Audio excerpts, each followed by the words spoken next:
Hey guys, this is Winfred, And this is Luke. and together we are Between the Blades. So today we have our new guest, Magic. And so Magic, who are you? Tell us a little bit about you. All right, so hello guys, thank you for having me on. First of all, it's a pleasure to be on BTB. Obviously, like you said, Magic, so it's a foreign name. I am Polish. I have obviously spent quite a long time in England now, as you can tell, the accent's kind of gone or slowly going. There's obviously still words that I can't pronounce properly, but we're getting there. I'm Polish. I grew up in Poland, spent the first 11 years of my life in Poland. Mainly grew up with my mum. She's always been my rock, always taught me everything I know in life, really, pretty much. At the age of, God, I think it was 2009, if I remember correctly, I moved to UK, started secondary school. To this day, I remember coming to year 7 with a little piece of paper with I think it was 2 sentences on there. Sorry, I don't understand, and sorry, I don't speak English. Wow. Because I think, again, at that age, when you're 11 years old, being thrown into a new country, the stress, even though in Poland the mandatory second language is English, all the things I learned there will be basic, counted to 10. Cool. It's a completely different culture as well. Isn't Of course, the culture. But the thing is, again, being at that age of 11, now looking at myself and evaluating who I am, I see myself as a mixture of both cultures, because obviously I have that. I'm obviously in blood, I'm Polish, right? That's always got to be with me. But because I spent such a long time in England and have been around English people in the society here, I have picked up on the culture, right? And I've noticed that. I mean, I met you, Magic, through gym originally, didn't we? And that's how I started, getting to know you. We were working out, and that's how I first told you about BTB. Yes. And then you took an instant liking to that, got more interested, and started to tell me about a bit of your story, get into a bit more detail in there. And then that's when you first told me about coming on as a guest and telling your story, getting the audience to know about your narrative. So yeah, do you want to talk? Well, to be fair, I got a question for you. Yeah. So obviously being our first guest, and it's very exciting for us, and I hope it's very exciting for you as well. Leaving a mark, or leaving like Making history almost. Exactly. So can you tell us a little bit about your childhood, like My childhood. from since you can remember to getting here? Yeah, I can do. So I mean, how do I start this? So my childhood, especially early ages.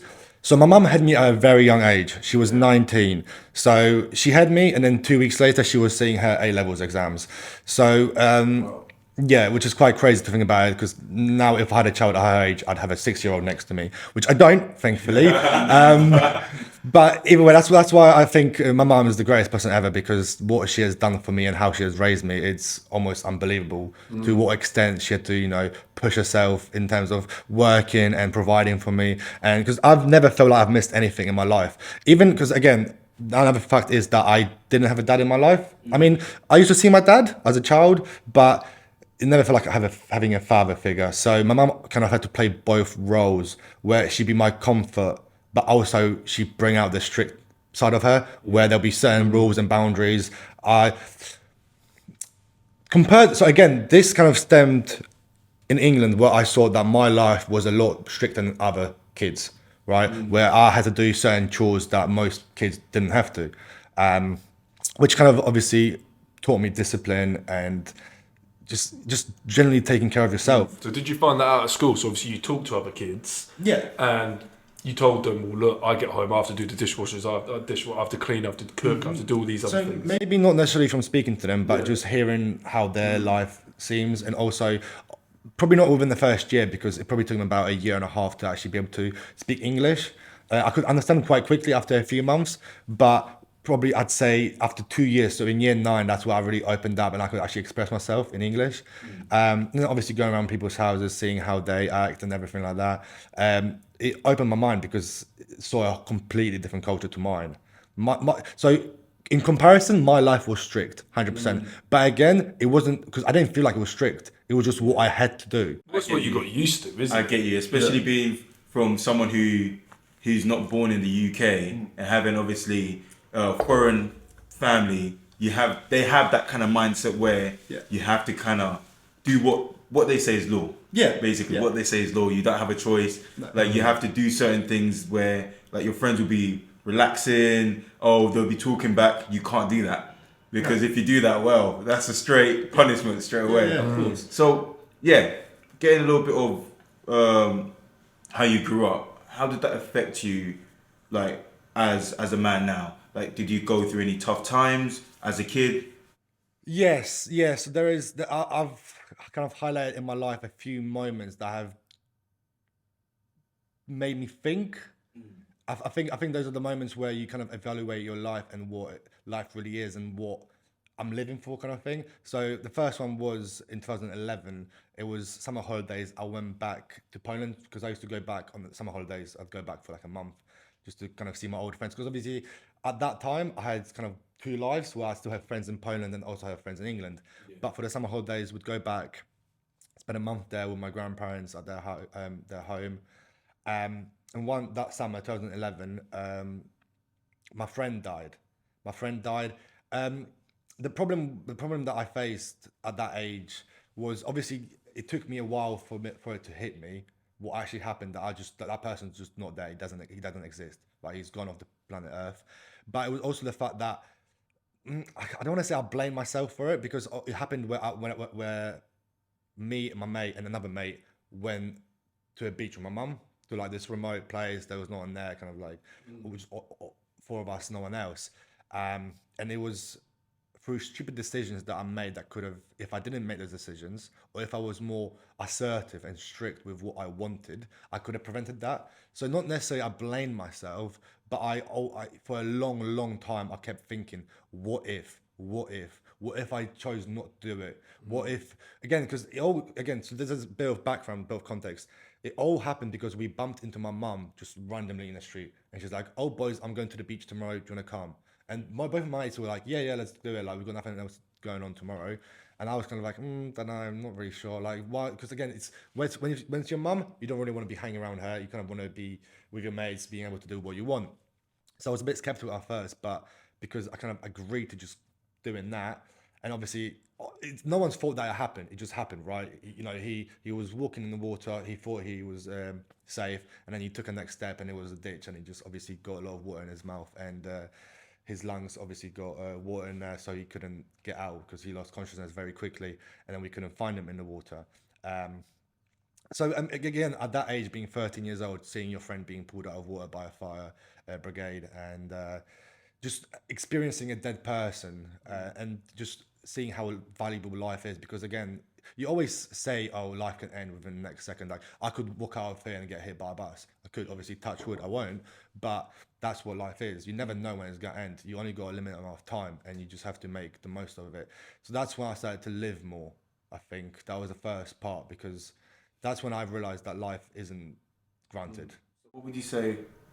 How did that make you feel as a kid? Like, because obviously death at a young age, depending on the person, some people it goes over their head until years later. They then after kind of it hits them, or some people it hits them right there and there, and they just lose a sense of themselves. Okay, yeah. So for me, definitely it closed me off, 100% closed me off to people. I think only recently I've kind of felt that I'm more emotional, but it definitely made me feel like I wasn't emotional. That all the terrible feelings inside you, it died almost. Like you no longer have any positive or negative feelings. But again, I wouldn't say darkness. It was just a lot of like I said, those what ifs. So there was a lot of thinking in my head, what ifs, sleepless nights, and just again, it was the fact that he died so young. So I obviously seeing how my life progressed and the amazing things that I got to do later on, it kind of made me think that the things that he couldn't do, he couldn't progress in his life. Because again, at 13, I don't think I was an adult until 21. So, that's 8 years apart. So being 13, a child, there's only happiness, right? Yeah. So it's almost like he got to not experience the bad things. But I think, again, right now, being 24 years old, the bad things is what shapes you. So again, I appreciate the good things that happen in my life, but also the bad things that happened in my life as well. And this is one of the things that, well, that was the first thing that kind of taught me something because of how bad it was, how much of an impact it had on me. Would you say that was the first thing that ever got you into some sort of depression? Correct me if I'm wrong. Did you ever feel going through a depression phase, or did you ever start doubting yourself? I wouldn't, like, again, I wouldn't use the word depression, but definitely in the dark moments, yes. You said it made you feel like you didn't want to express any positive or negative feelings. You sort of, did you feel like you were pushing those down? 100%, without And doubt. like later on, did it ever come up in life? Did you ever? Yes, so I think, especially for men, I think women are the best tool to get your emotions out. Because, again, women are a lot more emotional. They act on emotions. So whenever a man, for example, me in this case, closed off those emotions, pushed them down really deep inside, women are the ones that pull it out of you because they see the good in you. Even if you don't see the good in yourself, they see it in you. Because, again, I mean, obviously part of it stems from the fact that, you know, I was raised by my mum mostly.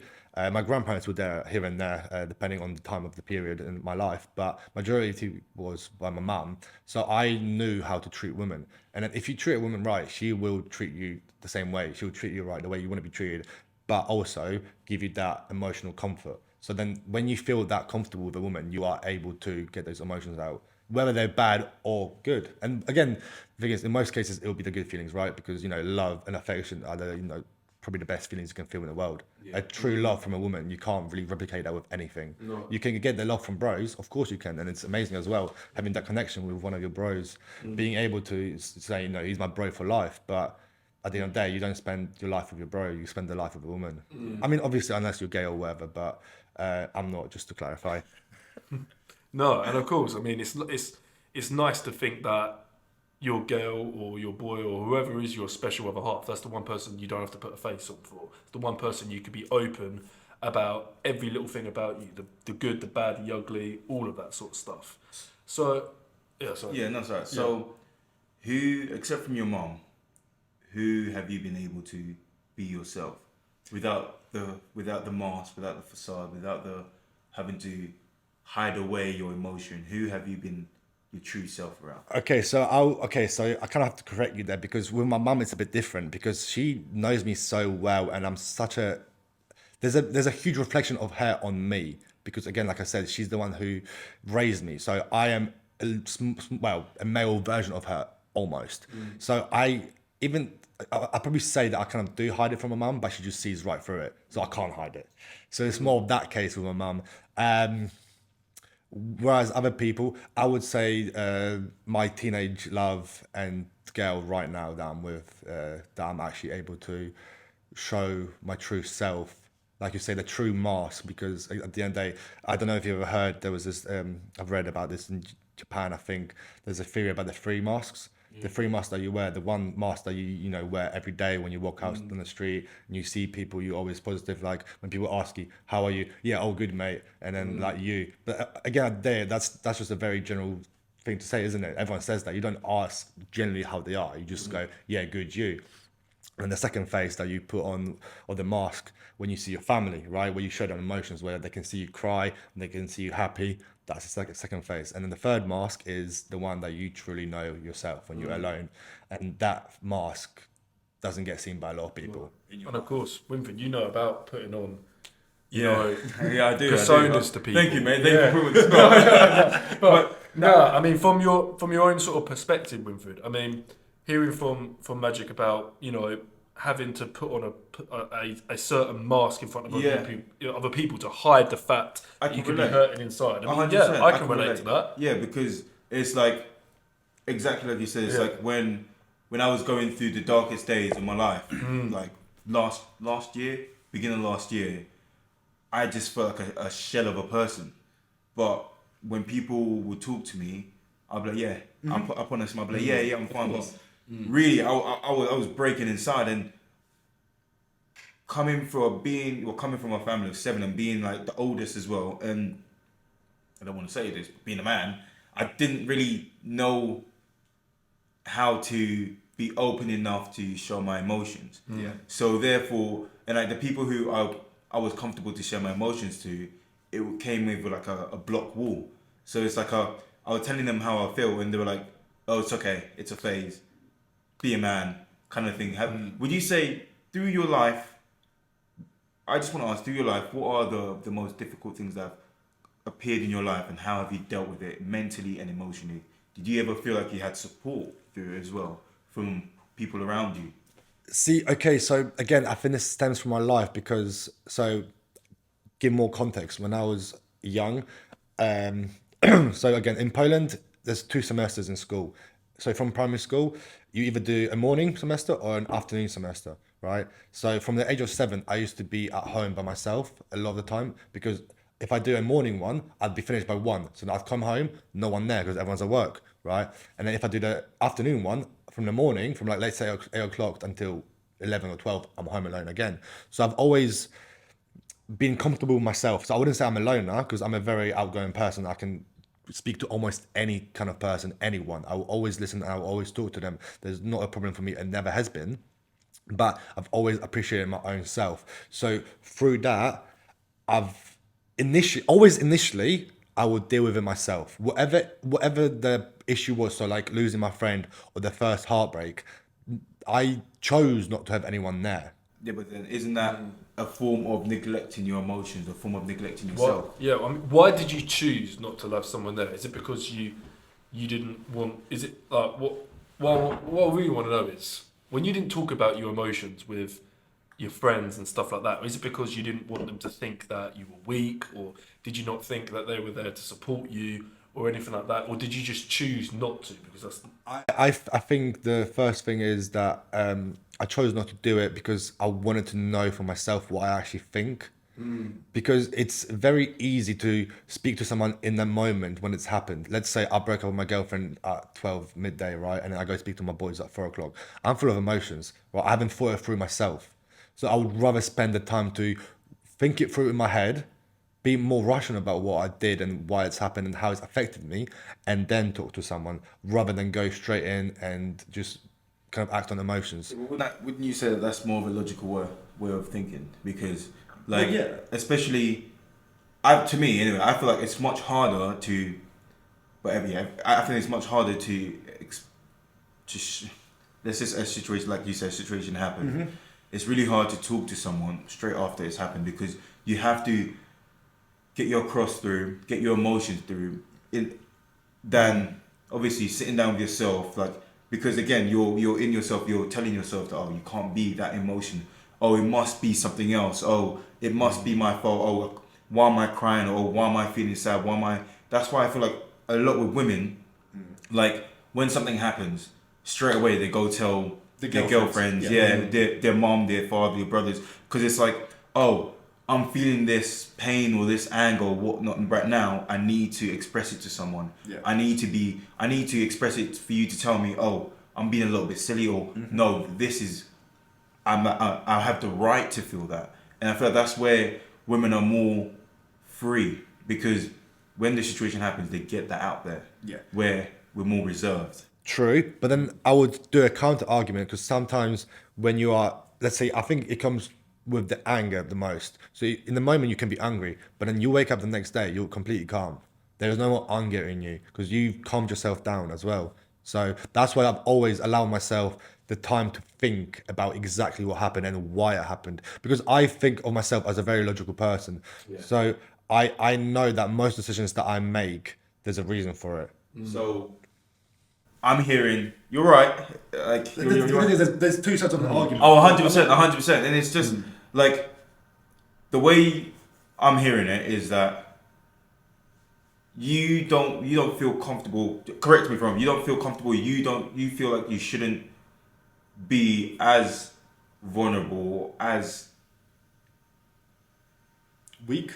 I wouldn't say weak, because being vulnerable doesn't mean you're weak. No, You can be very strong and be vulnerable. Of course. So you choose to be. yeah. So there we go. Yeah, that you just. I feel like you will. It's the choice. Yeah, you don't want to. Whether You don't choose to feel vulnerable around other people until you yourself have felt you felt like, oh, you know what, I have gone through this pain by myself. So then I can get other people's opinions. Not and so, a lot. Correct me if I'm wrong. A lot of time, maybe their opinion, it's completely bull. Like you don't want to hear, but like you just want that person to just tell you that, oh yeah, it's okay, oh yeah, it's whatnot. Okay, I hear your argument. I think personally with my own life, I don't think I need that reassurance. That's again, like I said, I'm a logical person, so I'd rather hear it in a logical sense. So then, if I can't logically explain it to myself, then I will go seek help. Then I will speak. And again, it's a very selected few people that I will speak to about it because again, I think everyone has those kind of friends that you've got certain friends for certain activities, right? Let's be real. Like, I'm not going to the gym with all my mates because some of my mates don't want to go to the gym. So you have a selected few people for different activities. And like, again, like you say, it's a lot harder in general, for men to share their emotions and be vulnerable. So I know a lot of my mates that I couldn't be vulnerable because they wouldn't say anything constructive. There wouldn't be a good conversation out of it. And I would just feel like we spoke about nothing. So I have to kind of interrupt a little bit because you said that with the situation with your friend, ever since then you felt emotionally detached from yourself. And from what you're telling me as well, you're saying that you think logically. Yeah. And for a lot of people, they can't think logically and think emotionally. Because completely different things. yeah, because I used to think emotionally. I used to be very emotionally driven, and now I'm very logically driven. And so therefore, I've lost a part of myself, my emotions, the way I feel about people, the way like. So, When you say you've lost it, what do you mean by? like, with everything that's happened at the start of last year, that has dramatically affected me in a sense where the way, like, let's say someone cried in front of me, I would sympathize with them. I would want to consolidate them as much as I can. But now when someone cries in front of me, I just think, why are you crying? There's another way to solve it. Like, I sort of miss that person. The emotional. Yeah, the emotion, but like, Now your logic takes a more proactive role than your emotional side. and that's only because I had to deal with it myself. But when that strong pain I was going through, that suicidal thought, that even trying to kill myself thought, like that pain, I had to go through it myself. So now that emotional side that I needed from someone, it's gone. Okay. So like I've had to rearrange my brain to think, oh, like I don't need to think emotionally. Oh, if there's something wrong, this how to fix it, this that. Yeah. I don't need to be angry about it when I can just fix it. So it's like what I'm trying to say to you is like, when did you lose? Sorry, you've already said when you lost your emotional thought, or your emotional feelings. Would you say it's something you miss? Would you say it's something that has kind of set you back because you think more rationally than emotionally? I don't think I would say I missed it. I think it was a good thing, but I wouldn't say I fully lost it because, like I said, females in your life, or in my life particularly, have brought it out in 2 occasions. Obviously, I've had different girls in between, but they're not. There's only certain girls that bring it out of you. Do you know what I mean? That, do you reckon that helped you get healed by bringing it out with your girlfriend? Like speaking about stuff that's obviously happened in the past, stuff you weren't comfortable talking about with your friends, stuff that you wanted to deal with yourself. Did it make you feel like you were healing when you spoke to this about your girlfriend? I think it made her understand me more. I think because I kind of understand why I am the way I am and why I'm so logical, and it just kind of allows her to understand why that is. And obviously, everyone has gone through hardship. That's a fact. Everyone has had to go through something. It all differs for everyone else. But again, it's just about how you deal with it. And she understands how I had to deal with it, or the way I chose to deal with it back then. Because again, am I the same person when I was 13 years old? Obviously not. No. Would I have done it differently? Most likely, but that's a big if, isn't it? It's a massive if. Yeah. Because again, I wouldn't be the same person if I did it the way I do it now, right? So it's all part of a learning curve, and it's all part of. That's interesting. Where you said that everyone suffers, everyone has bad stuff happen to everyone, but it depends on how you deal with it. Yeah. So where did that come from? Like, was that your mindset from the beginning? Did that mindset first happen when you first saw that tragic thing that happened to your friend? Is that something that developed later on in your lifetime? When did that sort of mindset first start? I think a lot later than that, because I can't give you the exact time frame of how long after the let's say the first instance of death of my friend, I don't know how long I was doing the big ifs in my head, how long I was thinking about it. Because obviously he's always in my mind, right? Because I'm kind of, again, I kind of set myself the goal that I'm living my life for him as well. So then anything great that I achieve, it's great for us, not just me. So again, you got the responsibility for living a great life, not just for yourself, but for someone else as well. But I think, again, the way my first relationship ended, that was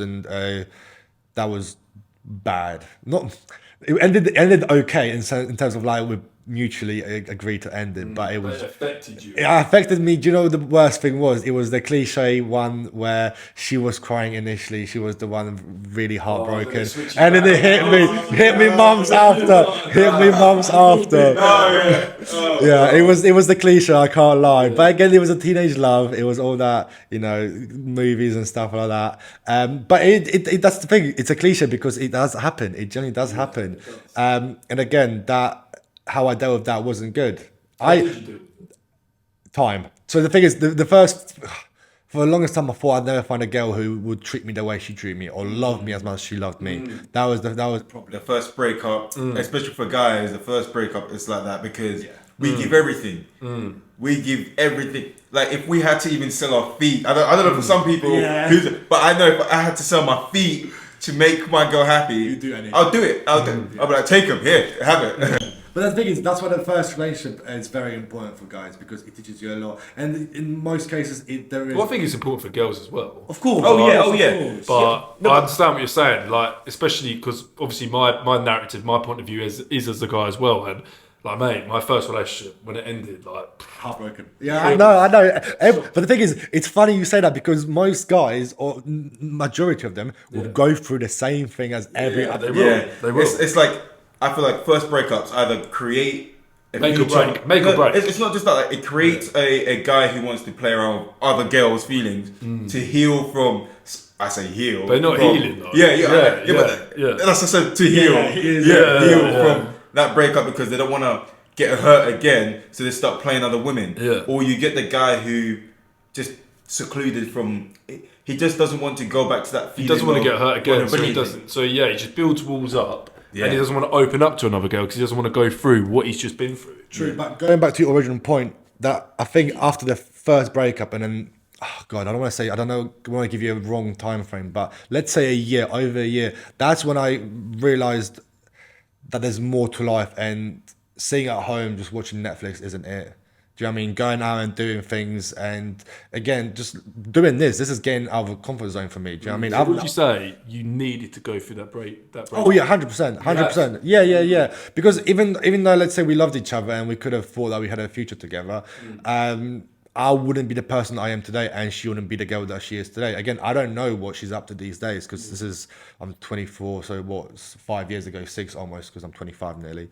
This is 6 years ago. I have not spoken to a girl for 6 years now. Yeah. So we both just took our own path. But without it, I wouldn't have gone to the gym. I wouldn't have fallen in love with the discipline. I wouldn't have, done anything in my life. I wouldn't have moved to England.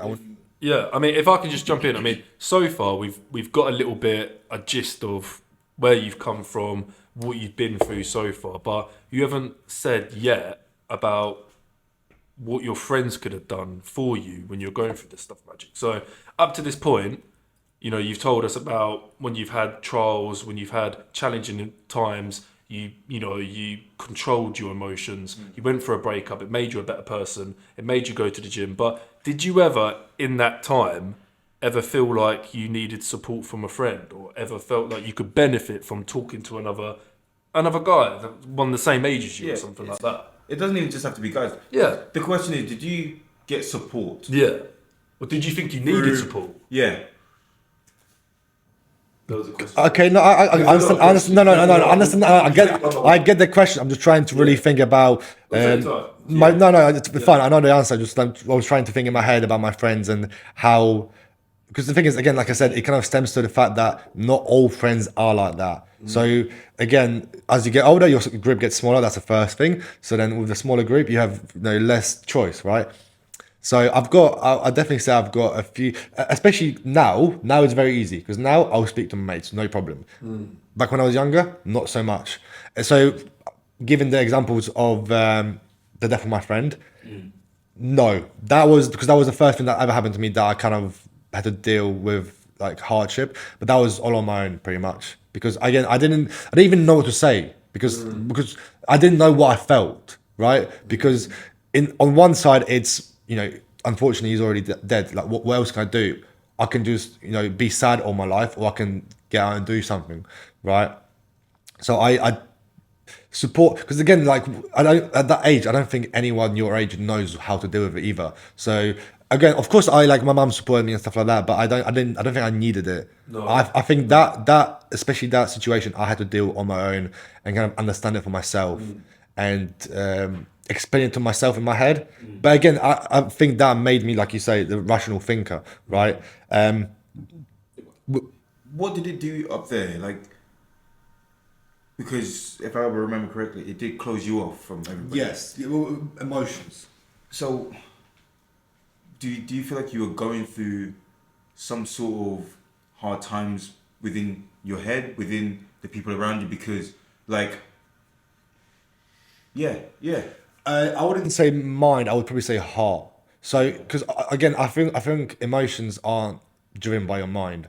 Your mind is your rational thinking, what your thoughts are. But emotions, the true emotions, if you truly feel something, you'll know it, right?